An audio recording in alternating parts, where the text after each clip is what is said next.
Hi, in front of me is Nokia 3.4 and today I would like to show you how you can download and apply colorful edges on this device.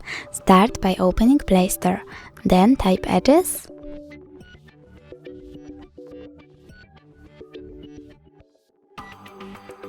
and download this app from this developer. Now open it and click on one of these themes, for example that one, name it, click OK Creative and close the NAT.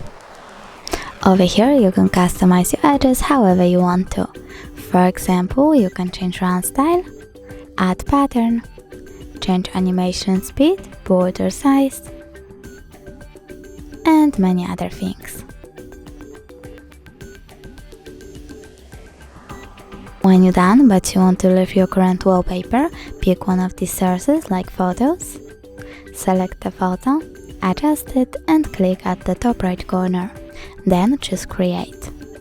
Tap on the theme that you created and choose enable wallpaper. Then click set wallpaper and decide if you want it to be on home screen or home screen and lock screen by clicking on one of the options. So now when I go back, I can see that my edges were successfully applied. But if you want to see them when you use apps, you can always go back into the app,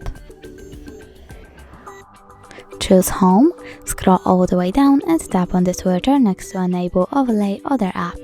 Choose yes, click on the switcher next to allow display over other apps, go back and tap on the switcher one more time. As you can see, now I can see my edges when I use apps. Thanks so much for watching. If you enjoyed this video, don't forget to leave a like, comment and subscribe. Bye!